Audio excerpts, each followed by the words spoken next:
Allez, on est à Jerez, vendredi, le premier jour du Grand Prix d'Espagne est terminé. Alors, première chose, il y a beaucoup de monde. Ce matin, on est arrivé avant 8 heures, il y avait déjà la queue pour rentrer sur les parkings. On attend, Thomas, une grosse affluence parce qu'il fait beau et parce qu'il y a l'effet Marquez à Jerez. Ouais, bah écoute, c'est sold out. Il y a tous les billets sont vendus. Il y a déjà dès ce matin sur la colline qu'on voit, je sais pas si vous la voyez, c'était déjà plein. Et donc ça promet un beau week-end. Déjà l'année dernière, c'était plein. Mais là, cette année, effectivement, l'effet Marquez, l'effet baston avec les frères, les deux frères, Marquez, Alex et Marc. Je pense que ça va faire un bon week-end et puis il y a pas que, on va y revenir, mais il y a pas que eux qui ont répondu présent déjà dès ce premier jour. Bon, il y a un petit peu de bruit parce qu'on est en train de nettoyer les motos, notamment celle d'Alex Marquez qui a fait le meilleur temps aujourd'hui. Record du circuit Alex Marquez et il a fait une journée à la Marc Marquez. C'est-à-dire capable de tomber et derrière aller chercher le meilleur chrono ce matin et cet après-midi. Alex Marquez, il a montré qu'il avait du répondant non seulement en pilotage mais aussi mental. Concernant sa chute, il dit « j'ai trop forcé, c'est une erreur ». Il en voulait un petit peu trop. Ouais, bah après aujourd'hui, il y en a beaucoup qui se sont fait piéger. On l'a vu en fin de journée, beaucoup de drapeaux jaunes, beaucoup de chronos annulés. Mais oui, comme tu dis, deux chutes, capable après de reprendre, de refaire un bon chrono juste derrière. Donc ouais, on est sur un Alex Marquez qui est vraiment incisif en ce début de saison et peu importe le circuit. Donc ça donne mine de rien un peu de fil à retordre à son frère Marc, mais aussi à d'autres pilotes comme Pecco Bagnaia qu'on attend sur ce circuit, mais un petit peu en délicatesse quoi. Alors Marc Marquez, il a été très rapide, pas le plus rapide. Par contre, il y a un élément à prendre en compte, c'est qu'il a fait un 1.36.9 avec un pneu médium qui était dans son 16e tour, avec un pneu usé. Il y a des pilotes qui en pneu tendre n'ont pas réussi à aller aussi vite. En termes de rythme, il avait déjà fait 37.1 avec un pneu médium qui avait 11-12 tours, le même. On dirait que là, il s'est dit, on va voir jusqu'où est-ce que ça peut aller. Et en termes de rythme, il y a un gros écart avec le reste du peloton, ce qui fait de lui le favori. Bah oui, c'est sûr. Et comme je te disais là à l'instant, Bagnaia qui est un peu, qui a quelques soucis. En fait, son point fort ici, c'est les freinages. C'est ce que notamment disait Johan Zarco hier. Et là, il y a deux endroits où il a un petit peu de mal sur ce circuit. En tout cas, aujourd'hui, il espère le résoudre demain. S'il résout pas, il fait pas un step comme il le dit. Je pense que ça risque d'être compliqué. Par contre, il avoue qu'il pourra jouer le podium, s'il commet pas la même erreur qu'il a commise au Qatar, c'est-à-dire de partir très loin. Mais bon, c'est sûr que Marquez semble être un peu au-dessus, quoi. Et on est sur le circuit Bagnaia, puisqu'il y a 3 victoires d'affilée pour Pecco. Et on sait que Marc, mentalement, il a envie de marquer le coup. Déjà parce que Jerez, c'est aussi là où il s'est blessé en 2020. C'est chez lui, en Espagne. Donc ce serait la folie qui est ce duel avec Bagnaia comme l'an dernier.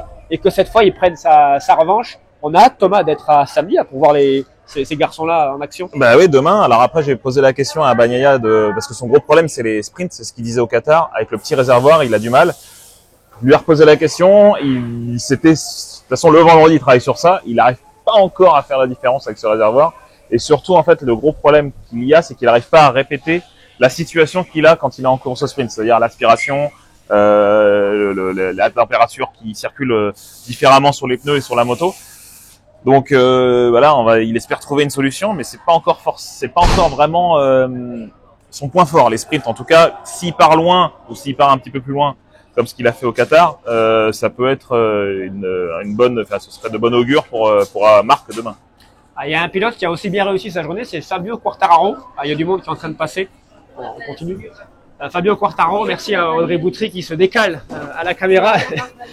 Quartararo, il fait 5e, c'est ça? Oui. Premier pilote non Ducati. Malgré une chute, il expliquait qu'il est poussé vraiment à la limite. Donc, content d'être aussi rapide toute la journée, Fabio. Par contre, tu lui as posé la question, comment est-ce qu'il explique, où est la logique, pourquoi est-ce qu'il arrive aujourd'hui à être hyper performant et à d'autres moments non? Là, il n'y a pas de réponse. C'est surtout, en fait, le gros problème de l'EMA, c'est le grip. Sur ce circuit de Jerez, c'est un circuit où il y a très peu de grip. Et aujourd'hui, il a été rapide. Quand on regarde les années précédentes, je crois que c'est l'année dernière, où il y a 2 ans, il signe son plus mauvais résultat en qualif après avoir enchaîné 4 pole positions, j'ai du mal, excusez-moi, 4 pole positions consécutives sur ce circuit. Et là, aujourd'hui, rapide, même souvent trusté les premières places avec Johan Zarco. Il était en tête à un moment. Exactement. Et une petite chute, il a dû repartir avec cette même moto, parce que toi tu lui as posé la question, parce qu'il y avait son pneu avant qui était c'était le dernier pneu qu'il avait. C'était le dernier pneu qu'il avait disponible.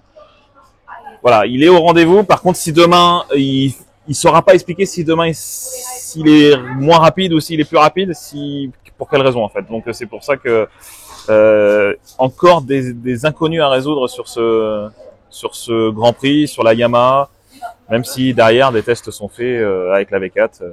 C'est aussi pour ça qu'au niveau des objectifs, il essaye de pas se mettre trop de pression, il l'a dit. Hein. Il aimerait bien viser le top 6. Top 6, c'est aussi Johan Zarco qui nous parle de ça. Alors Johan, sa citation du jour, c'est qu'il a sauvé les meubles parce que il arrive à claquer de bons chronos, mais pas avec de bonnes sensations. Ouais, bah c'est ça l'avantage, c'est qu'il arrive à exploiter vraiment le package qu'il a.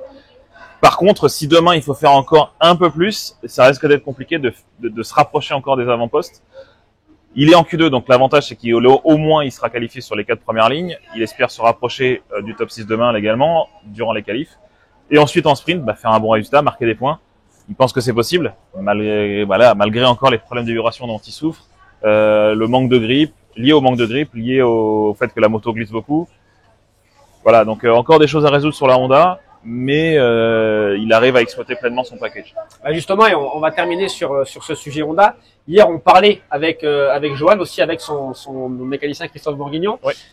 Et depuis le début de la saison, c'est à chaque fois, oui, on est performant en Thaïlande, en Argentine, machin. Mais à chaque fois, on disait à Johan, attendons l'Europe, parce que les circuits sont différents. Ici, à Jerez, on est sur un circuit plus court, plus étroit, moins de lignes droites, etc. Johan nous a dit hier, mais je vois pas pourquoi est-ce que si j'ai de la confiance et si je suis rapide ailleurs, je peux pas l'être ici.